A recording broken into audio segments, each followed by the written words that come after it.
18वीं शताब्दी की शुरुआत तक वाणिज्यिक और राजनीतिक प्रभुत्व के बीच की रेखाएं तेजी से धुंधली होती जा रही थीं।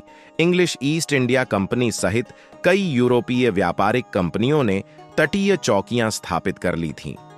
ईस्ट इंडिया कंपनी के समुद्रों पर नियंत्रण, अधिक संसाधनों और अधिक उन्नत सैन्य प्रशिक्षण और प्रौद्योगिकी के कारण इसकी सैन्य ताकत में तेजी से वृद्धि हुई और यह भारतीय अभिजात वर्ग के एक हिस्से के लिए आकर्षक बन गई।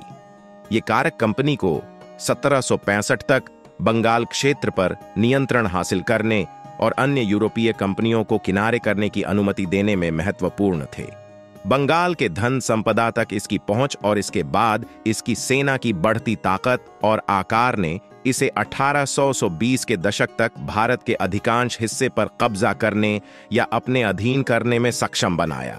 तब भारत लंबे समय से निर्मित वस्तुओं का निर्यात नहीं कर रहा था, बल्कि इसके बजाय ब्रिटिशों को आपूर्ति कर रहा था, कच्चे माल के साथ साम्राज्य। कई इतिहासकार इसे भारत के औपनिवेशिक काल की शुरुआत मानते हैं। इस समय तक ब्रिटिश संसद द्वारा अपनी आर्थिक शक्ति को गंभीर रूप से कम कर दिए जाने और प्रभावी रूप से ब्रिटिश प्रशासन की एक शाखा बना दिए जाने के बाद ईस्ट इंडिया कंपनी ने शिक्षा, सामाजिक सुधार और संस्कृति सहित गैर आर्थिक क्षेत्रों में अधिक सचेत रूप से प्रवेश करना शुरू कर दिया। आधुनिक भारत। इतिहासकार भारत का आधुनिक युग 1848 और 1885 के बीच शुरू हुआ मानते हैं।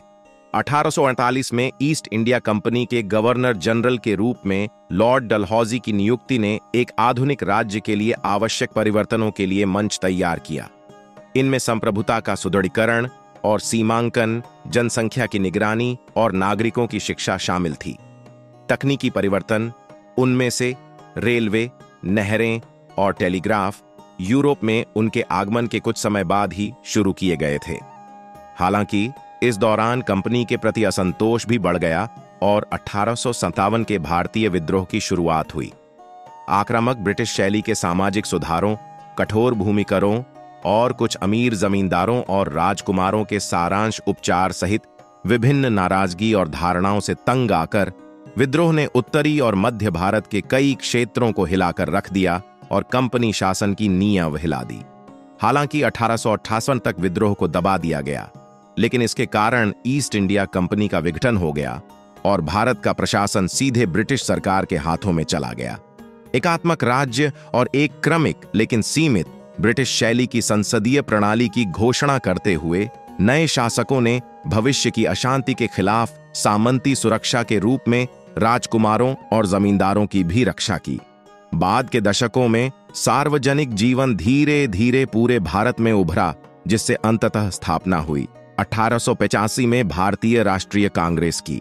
अगर आपको हमारा वीडियो पसंद आया, कृपया हमारे वीडियो को लाइक करें, हमारे चैनल को सब्सक्राइब करें। हमारा वीडियो देखने के लिए धन्यवाद।